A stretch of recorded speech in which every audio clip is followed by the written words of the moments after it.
আজ রাত 12টার পর থেকেই সারা ভারতবর্ষ জুড়ে শুরু হচ্ছে জনগণনা। তবে এই জনগণনায় কি ডকুমেন্টস লাগবে, এই মুহূর্তে কেন্দ্রীয় সরকারের তরফ থেকে এই জনগণনাকে নিয়ে কি বলা হয়েছে, কবেই বা আপনার বাড়িতে অর্থাৎ সরকারি আধিকারিকরা যাবে, আজকের এই ভিডিওতে আপনাদেরকে এই বিষয়ে একদম বিস্তারিতভাবে জানিয়ে দেব। তো আশা রাখবো ভিডিওটিতে আপনারা প্রত্যেকেই প্রথম থেকে শেষ পর্যন্ত সঙ্গে থাকবেন। দেখুন বন্ধুরা, এখনো পর্যন্ত সারা ভারতবর্ষ জুড়ে ধরতে গেলে আমাদের পশ্চিমবঙ্গে এই মুহূর্তে গোটা পশ্চিমবঙ্গ জুড়ে কিন্তু চলছে এসআইআর। এই এসআইআর এর পর্ব এখনো কিন্তু মেটেনি এবং সেই এসআইআর চলতেই আজ থেকেই অর্থাৎ আজ রাত 12টার পর থেকেই সারা ভারতবর্ষ জুড়ে কিন্তু শুরু হয়ে যাচ্ছে জনগণনা এবং এনপিআর।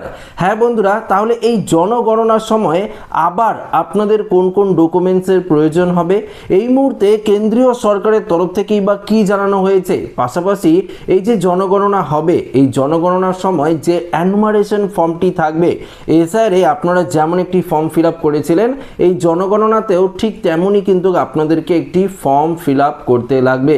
সেই ফর্মটি বা আপনারা কিভাবে ফিল আপ করবেন এবং আধিকারিকরা তো আপনার বাড়িতে এসে ফর্মটি দিয়ে যাবে না অনলাইনে আপনারা ফিল আপ করতে পারবেন, সমস্ত কিছু জানাবো। তো একটু মনোযোগ সহকারে আপনাদের ভিডিওটি দেখতে হবে।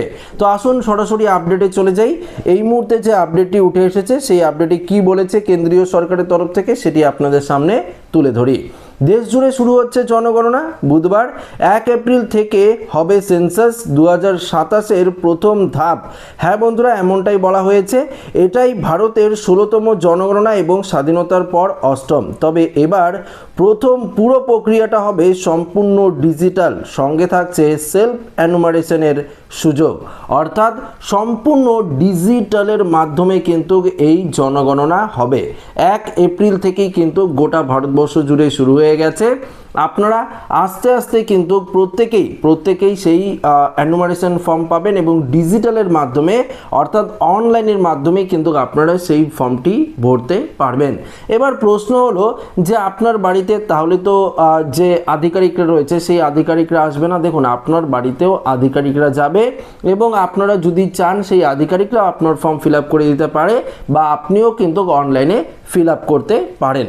দেখুন এই মুহূর্তে আপডেটে কি বলেছে, প্রথম ধাপে হাউস লিস্টিং এবং হাউজিং অপারেশনস চলবে 1 এপ্রিল থেকে 30 সেপ্টেম্বর পর্যন্ত। অর্থাৎ এই যে প্রক্রিয়াটি সারা ভারতবর্ষ জুড়ে যে শুরু হচ্ছে, এটা তো আর মুখের কথা নয় যে একবারই শেষ হয়ে যাবে। দেখুন এসআইআর তো আমাদের পশ্চিমবঙ্গ চলছে, বিহারে হয়েছিল আগে, তারপরে এখন পশ্চিমবঙ্গ, আরও বিভিন্ন রাজ্যে আস্তে আস্তে সমস্ত রাজ্য জুড়ে কিন্তু হচ্ছে। তবে এই জনগণনাও কিন্তু একবারে গোটা ভারতবর্ষ জুড়ে হচ্ছে। তো এই প্রক্রিয়াটা শেষ করতে অনেকটাই সময় লাগবে। 2026-27-এ গিয়েই অর্থাৎ এই যে সমীক্ষাটা সেটা কিন্তু শেষ হবে। তবে এপ্রিল মাসের 1 তারিখ থেকেই প্রক্রিয়া শুরু হয়ে গেছে, অর্থাৎ 1 তারিখে শুরু না হলেও আজ রাত 12টার পর থেকেই শুরু হয়ে যাবে। পাশাপাশি সেপ্টেম্বর মাসের 30 তারিখ পর্যন্ত কিন্তু এটা চলবে। এই পর্যায়ে মোট 33টি প্রশ্ন রাখা হয়েছে, যা ঘরবাড়ির অবস্থা, বাসিন্দাদের সংখ্যা, দাম্পত্যের সংখ্যা, পরিবারের প্রধানের নাম, লিঙ্গ, সামাজিক শ্রেণী, খাদ্যাভ্যাস, যানবাহন ও অন্যান্য সুবিধা সংক্রান্ত তথ্য সংগ্রহ করবে। অর্থাৎ ধরুন আপনার বাড়ি কীরকম, কাঁচা না পাকা, মেঝে পাকা না রয়েছে না কাঁচা রয়েছে, ওয়াল আপনার বাড়িতে 4 দেয়াল রয়েছে সেটা টিনের রয়েছে না অর্থাৎ পাকার রয়েছে, আপনার বাড়ির ছাদ সেটা ছাদ অর্থাৎ সিমেন্টের রয়েছে না টিন দিয়ে আপনারা ছাদ দিয়েছেন, এই সমস্ত কিছু কোশ্চেন। আরও আপনার বাড়িতে বাসিন্দাদের সংখ্যা কতগুলো রয়েছে, কতগুলো মেয়ে রয়েছে, কতগুলো ছেলে রয়েছে, পাশাপাশি পরিবারের প্রধানের নাম কি, আরও সামাজিক বিভিন্ন ধরনের যে প্রকল্পের আপনারা সুবিধা পান কি না, পাশাপাশি খাদ্যাভ্যাস কী ধরনের খাবার আপনারা খান, কি হ্যাবিটস রয়েছে আপনার বাড়িতে, গাড়ি বাড়ি আরও কি রয়েছে সেগুলোর পরিসংখ্যান জানবে। এছাড়াও আরও অন্যান্য তথ্য কিন্তু সংগ্রহ করবে সেই আধিকারিকরা। তো বুঝতে পারলেন, আপনার বাড়িতে এসে তারা কিন্তু এই সমস্ত তথ্য কিন্তু জানতে চাইবে। দেখুন এখানে কি ডকুমেন্টস আপনার কাছে চাইতে পারে সেটিও আপনাদেরকে বলবো, তবে আপডেটটি আগে দেখে নিই। নাগরিকরা চাইলে নিজের তথ্য জমা দিতে পারেন নির্দিষ্ট এসই পোর্টালে, অর্থাৎ এসি একটি পোর্টাল থাকবে, সেই পোর্টালে আপনারা জমা করতে পারেন। মোবাইল নাম্বার দিয়ে লগইন, লোকেশন চিহ্নিত করে পরিবারের তথ্য জমা দিলেই মিলবে 16 সংখ্যার একটি এসই আইডি, অর্থাৎ আইডিও কিন্তু আপনারা পেয়ে যাবেন। পরে গণনাকারী এলে সেই নাম্বার দেখালেই হবে। এই স্বগণনার সুযোগ মিলবে ফিল্ড ওয়ার্ক শুরুর আগে 15 দিন উইন্ডোতে, অর্থাৎ 16টি ভাষায় তথ্য জমা দেওয়া যাবে বলে জানানো হয়েছে। অর্থাৎ আপনি অনলাইনে সমস্ত তথ্য ফিল আপ করে রাখতে পারেন, কোরিডোরে কতজন লোক রয়েছে সমস্ত তথ্য এভরিথিং ফিল আপ করে রাখতে পারেন। তারপর যে সরকারি আধিকারিকরা আপনার বাড়িতে আসবে তাকে কিন্তু আপনারা অ্যাপ্লিকেশন আইডিটি যদি দেন, তারা কিন্তু দেখে পরিষ্কারভাবে বুঝতে পারবে যে না ঠিক আপনি ফর্মটি ঠিক করে ফিল আপ করেছেন, আপনার সমস্ত কিছু কাজ হয়ে গেছে, তারা কিন্তু বলতে পারবে। দেখুন, দিল্লির মতো কিছু এলাকায় নির্দিষ্ট সময়সূচিও ঘোষণা হয়ে গেছে ইতিমধ্যেই, যেমন নিউ দিল্লি মিউনিসিপ্যাল কাউন্সিল ও দিল্লি ক্যান্টনমেন্ট থেকে শুরু করে 16 এপ্রিল থেকে 15 মে পর্যন্ত চলবে প্রথম ধাপ। তারপরে 1 থেকে 15 এপ্রিল পর্যন্ত মিলবে সেলফ অ্যানুমারেশনের সুযোগ। তো দিল্লিতে অফিসিয়ালিভাবে ঘোষণা হয়েছে। এই প্রসঙ্গে রেজিস্ট্রার জেনারেল ও সেন্সাস কমিশন মৃত্যুঞ্জয় কুমার নারায়ণ স্পষ্ট জানিয়েছেন, নাগরিকদের ব্যক্তিগত তথ্য সম্পূর্ণ গোপন। সেন্সাস অ্যাক্টের ধারা নাম্বার 15 অনুযায়ী এই তথ্য RTI আওতায় পড়ে না, আদালতেও প্রমাণ হিসাবে ব্যবহার করা যাবে না। তো বুঝতেই পারলেন, আপনার তথ্য যাতে গোপন থাকে তার জন্যই এই সেলফ ভেরিফিকেশন বা সেলফ যে অ্যানুমারেশন ফর্ম সেটা কিন্তু করা হচ্ছে। এবার গণনায় আরও এক গুরুত্বপূর্ণ দিক, অর্থাৎ লিভ ইন সম্পর্কে থাকা দম্পতিও নিজেদের স্থায়ী সম্পর্ক হিসাবে জানালে বিবাহিত হিসাবে কিন্তু তারা গণ্য পাবেন। পুরো প্রক্রিয়াটি প্রায় 30 লক্ষ কর্মী নিয়োগ করা হবে। ট্যাব ও মোবাইল অ্যাপের মাধ্যমে বাড়ি বাড়ি গিয়ে তথ্য সংগ্রহ করবে তারা। এখানে বলেছে CMMS সিস্টেমের মাধ্যমে রিয়েল টাইম নজরদারি ও ডেটা কিন্তু যাচাই চলবে। উল্লেখিত কোভিড-19-এর কারণে পিছিয়ে যাওয়া এই জনগণনা এবার 2 ধাপে সম্পূর্ণ হবে। প্রথম ধাপ চলতি বছর অর্থাৎ এই বছরই হচ্ছে। দ্বিতীয় ধাপ পপুলেশন অ্যানুমারেশন হবে 2027-এর ফেব্রুয়ারিতে।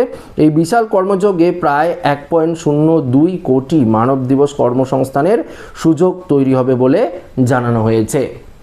তো পুরো প্রক্রিয়াটা আপনারা কিন্তু বুঝতে পারলেন, এই মুহূর্তে কেন্দ্রীয় সরকারের তরফ থেকে এই আপডেটটি কিন্তু দেওয়া হয়েছে। দেখুন, আরেকটি সবথেকে গুরুত্বপূর্ণ বিষয় হলো যে কি কি কাগজপত্র আপনারা রেডি রাখবেন। দেখুন, যেহেতু সেলফ অ্যানুমারেশন ফর্মের ব্যবস্থা করা হয়েছে, যেহেতু এটা ডিজিটালের মাধ্যমে করা হবে, তাই দেখুন পুরো প্রক্রিয়াটা কিন্তু আপনারা নিজেদের স্মার্টফোন থেকে, আপনাদের যে স্মার্টফোন রয়েছে সেই স্মার্টফোন থেকে অনলাইনের মাধ্যমেই কিন্তু সমস্ত কিছু আপনারা ফর্মটিকে ফিল আপ করতে পারবেন। আপনাদের কোথাও যেতেই হবে না। যখন অনলাইনে ফর্মটি ফিল আপ চলবে, আমি তো আছি আপনাদেরকে ভিডিওর মাধ্যমে স্টেপ বাই স্টেপ দেখিয়ে দেবো, আপনারা কিন্তু ফর্ম ফিল আপটি করে নিতে পারবেন। তারপর যে অ্যাপ্লিকেশন নাম্বারটি পাবেন বা অ্যাপ্লিকেশন আইডিটি পাবেন, SE একটি নাম্বার পাবেন, সেই নাম্বারটি অর্থাৎ আইডিটি আপনারা রেখে দেবেন বা স্ক্রিনশট করে রেখে দিলেন বা প্রিন্ট আউট করে রেখে দিলেন। তারপর সেই যখন সরকারি আধিকারিকরা আপনার বাড়িতে আসবে গণনার জন্য, তখন আপনারা সেই আইডিটি তাকে যদি দেন বা দেখান, তাহলে সে অবশ্যই দেখে নেবে পুরো প্রক্রিয়াটি আপনি ঠিক করেছেন কিনা বা ভুল হয়েছে কিনা। তখন তারা কিন্তু সেটি ভালো করে বিচার বিবেচনা করে দেখতে পারবে। এবং দেখুন, যদি সরকারি আধিকারিকরা আপনার বাড়িতে আসে, সেক্ষেত্রে প্রয়োজন পড়লে আপনার কাছে আপনার যে ডকুমেন্টস রয়েছে যেমন আধার কার্ড, ভোটার কার্ড, সেগুলো দেখতে চাইতে পারে। তবে আপাতত কোনো রকম ডকুমেন্টসের কথা কিন্তু বলা হয়নি, যদিও অফিসিয়ালভাবে ঘোষণা করা হয়নি। তবে আপনাদেরকে বলে দিচ্ছি, কোনো সরকারি আধিকারিক বা ধরুন কেউ যদি আপনার বাড়িতে এসে আপনার ডকুমেন্টসগুলো চাইতেই পারে যে না এখন জনগণনা শুরু হয়েছে, আপনার কি ডকুমেন্টস রয়েছে দেবেন বা দেন দেখি বা জেরক্স করে আমাকে দেন, তাহলে কিন্তু আপনারা ভুল করেও দেবেন না। যখন কেন্দ্রীয় সরকারের তরফ থেকে বলা হবে যে এই ডকুমেন্টসগুলোর প্রয়োজন পড়বে বা আধিকারিকরা আপনার বাড়িতে এসে এই ডকুমেন্টসগুলো দেখতে চাইবে, তখনই আপনারা দেখাবেন, তাছাড়া কিন্তু দেখাবেন না। কেননা আপনার ডকুমেন্টস নিয়ে অনেক কিছু জালিয়াতি কিন্তু করতে পারে তারা। তো অবশ্যই এই বিষয়টি আপনাদের সাবধান থাকতে হবে, কেননা যেহেতু অনলাইন প্রসেসে হচ্ছে, সেহেতু আপনারা অনলাইনে ফর্মটি ফিল আপ করে নিতে পারছেন, ডকুমেন্টসের তো কোনো প্রয়োজন পড়ছে না।